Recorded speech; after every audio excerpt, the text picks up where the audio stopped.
Welcome to today's Q&A. My name is Jo. Nice to see you here today. So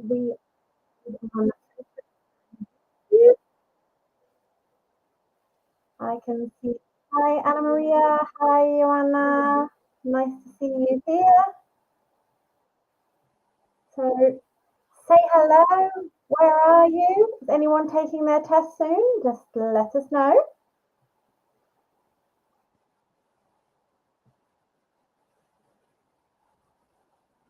Okie dokie. Okay. Hi, Milan. Hi.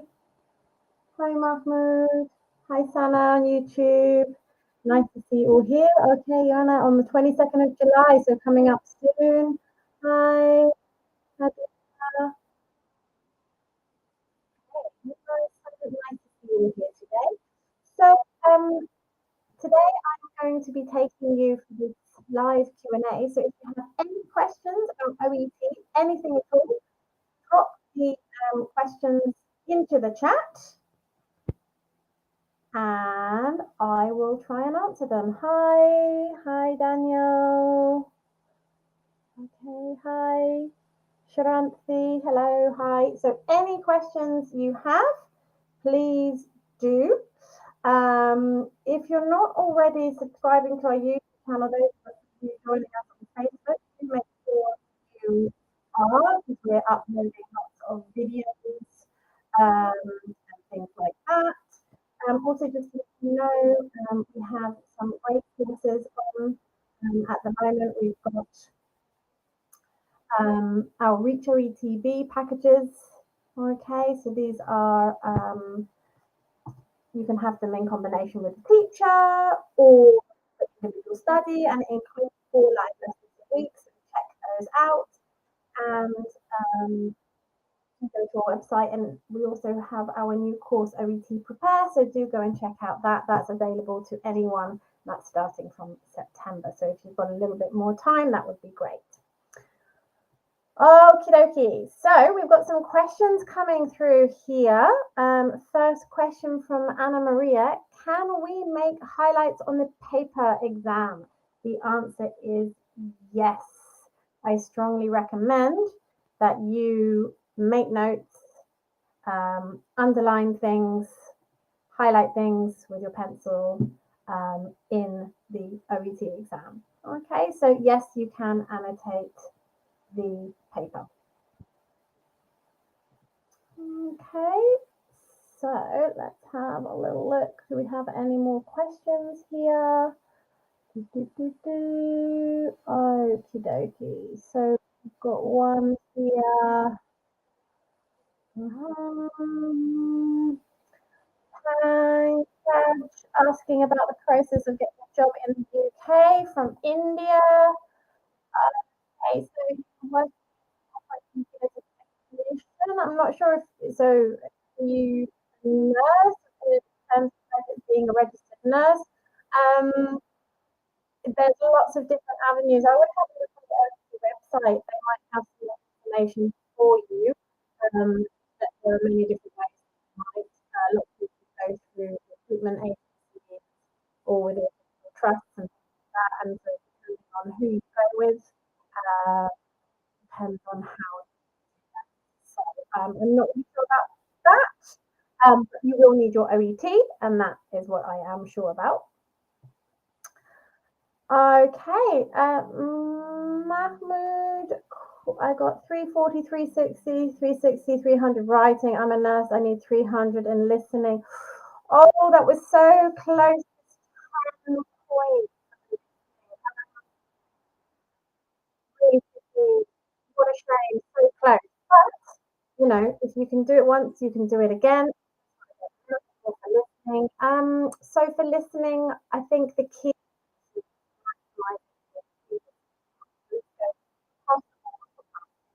B and C. You really, really need to maximize your time there. So for listening A, you only have 30 seconds. It's a really short amount of time for you to read all the notes and thinking about what kind of words are going to go in the space. So you need to practice this. Know what 30 seconds feels like.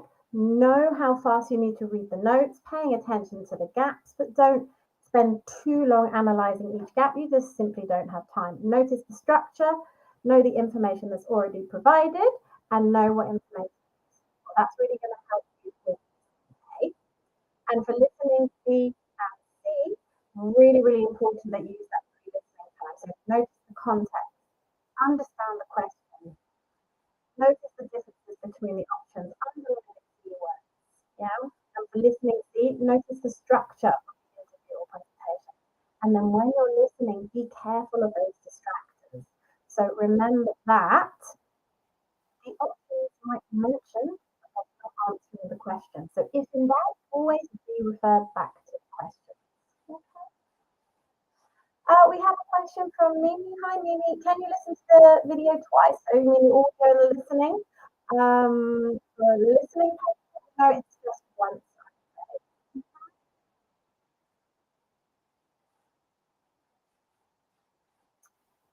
Okay. Question from Yancy. I'm a midwife. Is it the same questions with the nurses on the exam day? As far as I'm aware, those people who are midwives are taking the nursing exam. So you would take the exam, the nurse OET exam. Okay. Uh, Getting some questions about the audio on Facebook. I'm not quite sure what's going on there. Is it the same, those of you on YouTube? Is it the sound quality okay? Question from Marissa, statement from Carissa saying, I'm afraid yet to take the exam. I feel not ready yet. That's absolutely fine. If you don't feel ready to take the exam, yeah, if you don't feel ready to take the exam, don't take the exam because it's a very expensive exam, very high pressure. You want to feel like you're ready. So focus on preparation. Okay? Really, really focus on preparation. Okay? Question about why the difficulty of exam increased from one time to another. I mean, I can't say because I've not taken the exams, but they undergo extensive testing before they are used. So the overall difficulty is the same. They undergo lots of different algorithms to ensure that if you take the test experience on one day, it's the same as another day. Okay. Question here from Joanna. Can we use uppercase letters in reading and listening part A? Yes, you can. Okay, but be consistent throughout.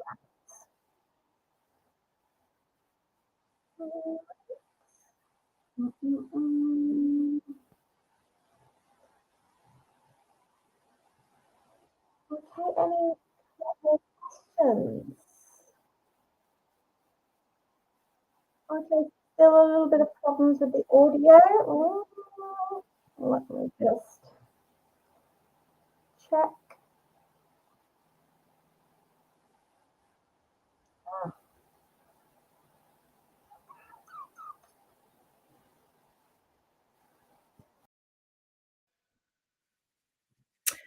Okay, is the audio clear now? Just changed microphones. Is that clearer? Can you let me know?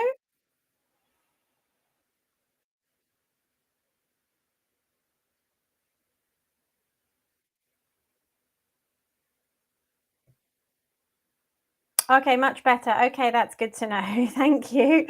Okay, so question, so still,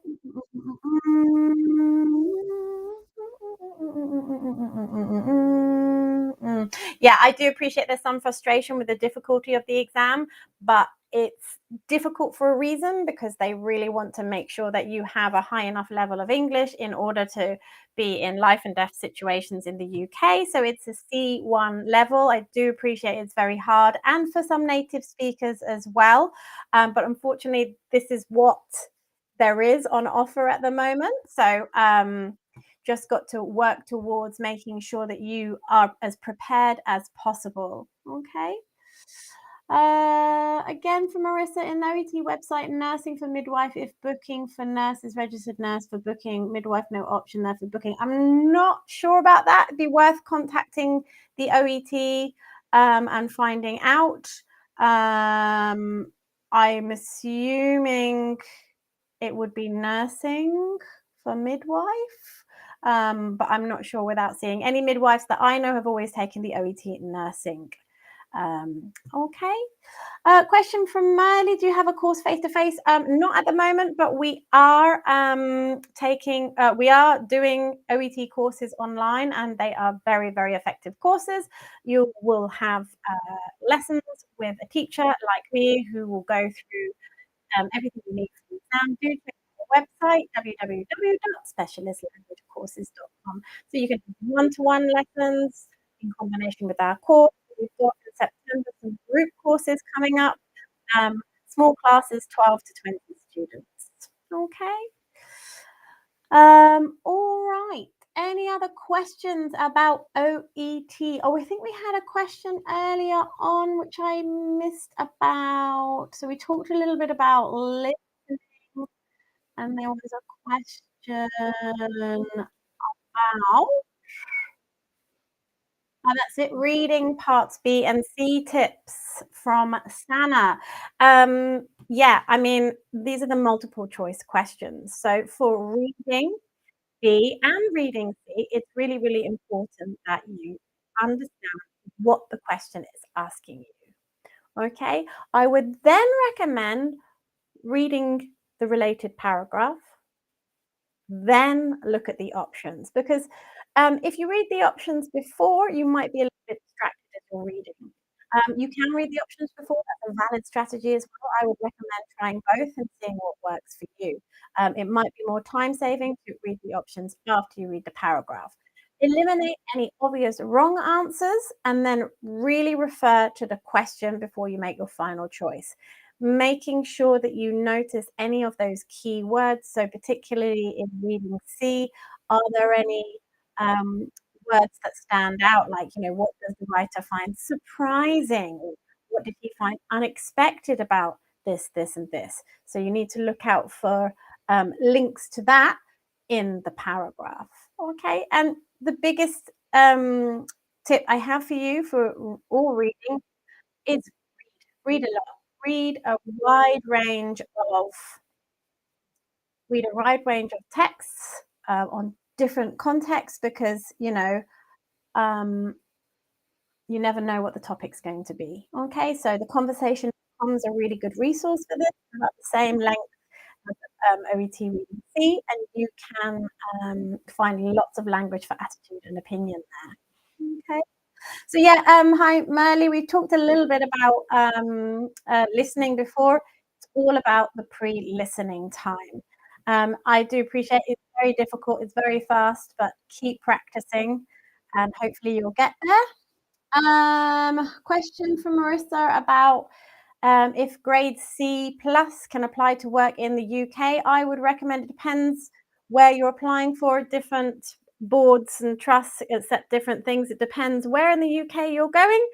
So you need to check with the registering body. So for example, look on the NMC website if you're going through them. At the moment, the majority of nurses that I know, it's a grade B for everything, but a grade C plus for, okay.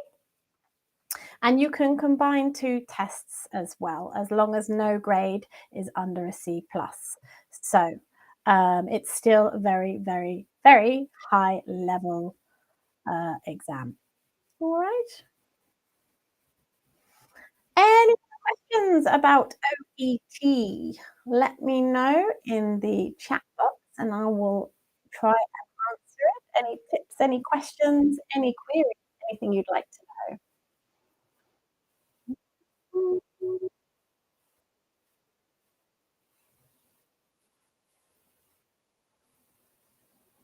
Oh, there's a question from me. Is freshers accepting in the UK? I'm not sure what you mean there. Could you clarify?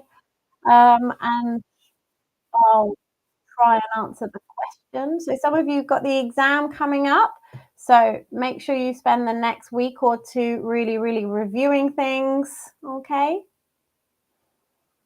Mm, okay.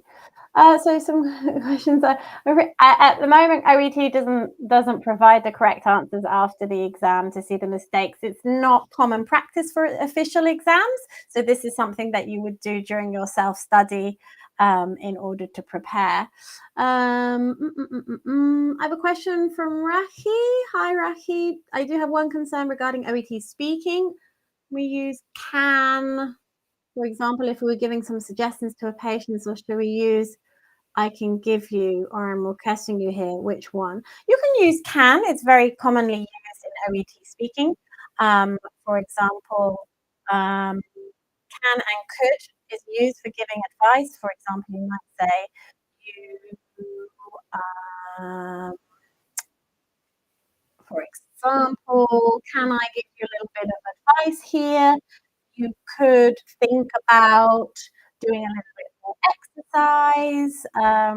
Do you think you could walk to work instead of taking the bus once a week or something like that? Yeah. So you can use can, could probably better, or it's a good idea to, it would be better to.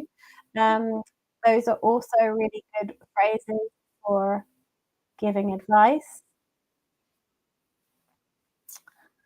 Question from Yemisi. When am I supposed to register for the exam? Must I finish the lessons I register for? I believe you can register for the exam anytime you want to. If you're paying for yourself, that's absolutely fine. I think, yeah, you can register at any point. Yeah. Okay. And a question from Vanch. Hi, Vanch. For the speaking module, how can we address the patient? Well, there's a few things you can do. You can invent a name. So you could say Joe, for example, because it could be a boy's name or a girl's name, so that would work, or Joe or Sam. Or you can just use no name. Hi, just don't refer to them as their name. Or you can ask during the preparation time. Yes, just excuse me, can I have your name, please? Or how much, what can I call you? And you can just write it in the you can write it on your roll card to help you remember, or you can ask at the very beginning of the test, but you know, don't go into too much detail. You know, not what's your name, how may I address you, all that kind of stuff, because you don't want to be wasting time discussing their name. You want to get onto the tasks and demonstrate your fabulous English. Yeah, so say, can I ask you to confirm your name for me, please, and just use the name that is presented at the beginning. Okay. Question from Joanna. Is it correct to use the term patient in writing or just the name and he, she? The feedback we have from OET is that they prefer you not to use the patient or this patient because it's a little bit too impersonal. So it's much better to use the patient's name and then he and she. Yes. So much better to do that, much more polite. All right. Any other questions?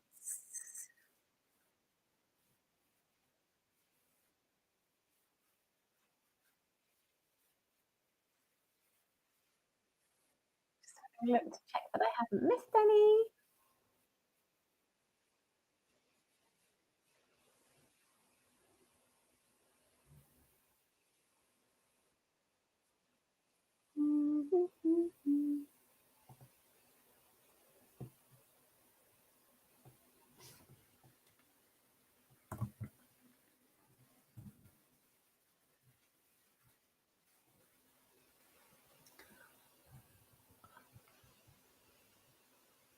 Okay, a question. So can we use Mr., Mrs., or Miss with the name? Yeah, I would say at the beginning, so say for example, it's John Smith. Yes, at the beginning I would say, you know, I'm writing regarding Mr. John Smith, if that's appropriate way to start that particular letter. And then you can talk Mr. Smith, Mr. Smith, Mr. Smith. Yeah. So go with what's on the case notes. Okay, Mr., Mrs., or Miss. If it's a female and you don't know if it's a Mrs. or Miss, use Ms. MS. Okay? Okay. Um, which question would they tell you to interpret to medical terms? Sorry, yeah, Missy, I'm not quite sure what you mean there. Are you talking about speaking? Could you clarify what you mean there, please? And I'll try and answer your question.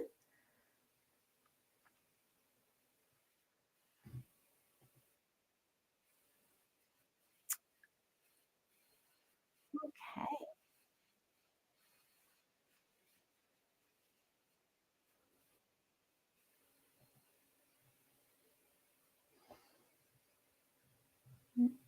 So, any more questions for me before we finish today's session?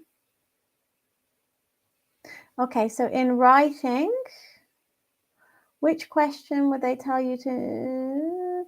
Are you talking about whether you should include medical terminology in the writing? I think that's what you mean. I think it really depends on your reader. So I'm not sure if you're a doctor or nurse preparing for the OET or another profession, but it all depends on the reader.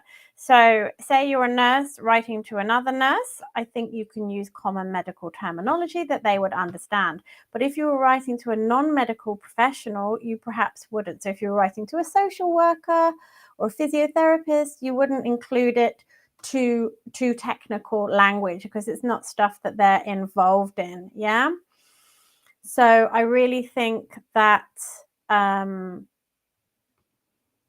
yeah, always go with the reader, and that's the same with abbreviations as well. If the I think a good way to think about it is if the abbreviations you're sure are known by the reader, then it's okay to use them. For example, doctor to doctor, saying BP would be okay rather than blood pressure. But also think about if you're writing to a non-medical professional, is it relevant to include the medical terminology? Yeah, so think about what you're asking them to do. Are they involved in that care with the patient? So if you're writing to a physiotherapist, you wouldn't write about medication because they're just not involved in that aspect of the patient's care. Yeah.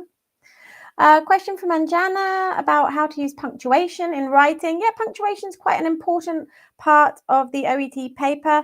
The most common mistake that I see my students making is forgetting to do a comma after time referencing phrases. So they say, for example, on the 1st of December, da, da, da, da, da. So after the dates or after discharge, comma, during hospitalization, comma. Okay, so that's where you'd want to use commas. They act as a pause between information. I'd say don't overuse punctuation unnecessarily. Many times I see people writing really, really long sentences and just sticking commas in and listing things. So thinking about, how long your sentences are, what's the main topic of that sentence, are you including too much information? And it becomes confusing. So you want to sort of limit it to 2 to 3 clauses, depending on what you're trying to say and how they're connected together. Okay, and do avoid listing. Okay, especially if it's the requests. Another common error that I see people doing is they write, after discharge, it would be appreciated if you could monitor his medication compliance, comma, monitor his wound healing, comma, and refer him, it's all comma, comma, comma, comma, comma, comma. You don't want to list all the things that the reader is going to do in one sentence because then it's not easy to find and it's hidden. It's not highlighted as important. Okay. Oh, good question from Vanch. In writing, when referring back the patient back to his GP, is there any need to add medical and social history? I would say no. If there's an existing relationship, you don't need to add medical and social history unless it's particularly relevant to this case. And then you might want to say something like, as you are aware, Mr. Smith, blah, blah, blah, blah, blah, or something like that. What you do want to do is fill the knowledge in their gaps. So say, for example, you're referring back to the GP or you're discharging back to the GP. What information do they not know? Perhaps they don't know that their patient was admitted into the um, hospital. So you need to fill in the gaps in their knowledge, but relating to the purpose of the letter why you're asking. Okay, and Jana, sorry, Simi, can freshers eligible for NHS job?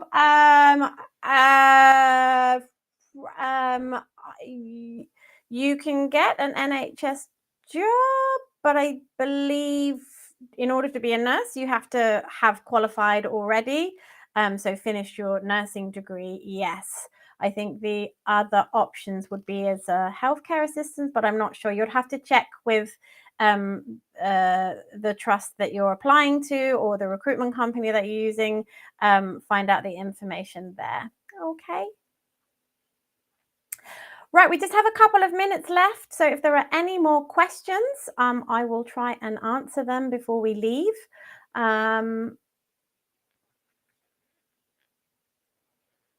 Okay, and if you're preparing for the OET, do check out our video library. We've got so many things to help you with that. We've got playlists created for you. So there's go to playlists and there's speaking playlists, reading playlists. You know, there's how to do the exam, tips and strategies, but also loads and loads of language work as well, which is also really important for you to work on as well. So not just practice papers, it's about building your skills and language ability as well, because it is a difficult exam. So make sure you do a combination of both. Think about creating a study plan if you haven't, thinking about how much time do you realistically have to spend on OET. Yeah, so if you've only got 1-2 hours a week that you can spare, you might need a little bit longer for your preparation than someone who perhaps is not working as many hours and doesn't have family commitments. So really look at how much time do you have to dedicate to your OET study, and really plan your time so that you're doing the right thing. So if you have limited time, you might want to focus on one skill each week rather than doing lots and lots of things in a really quick and non-full way. Yeah, so you want to be making sure that you're doing the right things, not trying to do too much at once. Yeah, spread it over time. All right. And just to remember as well that, a study session doesn't have to be a 2-hour study session. If you've just got 10 minutes, you can read an article, find three reference words: it, they, them. What does it refer to? That's practicing for reading C. Yeah, just watch a YouTube video, make some notes, or watch an OET speaking test on the OET official and write down some useful language that the doctor or nurse uses. So study sessions don't have to be 2 hours long, but they do need to be effective.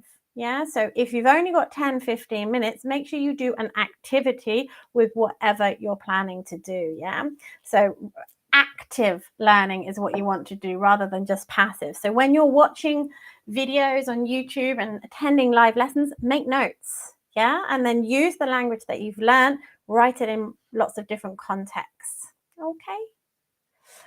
Well, I'm afraid that's all we've got time for. We'll be back the end of next month. But in the meantime, we will see you on YouTube. If you're interested in having 4 live lessons a week, please do check out our website, www.specialistlanguagecourses.com. Okay, and check out our courses. We've got lots of different courses: writing correction services, practice tests, and full courses as well. Okay, and if you're not already subscribed to our YouTube channel, do make sure you check it out. We've got loads of things to help you there. Okay, lovely to see you all here today. Have a great rest of your day, and if you're taking the exam soon, good luck. Best of luck. Take care. Bye-bye, everybody. Bye.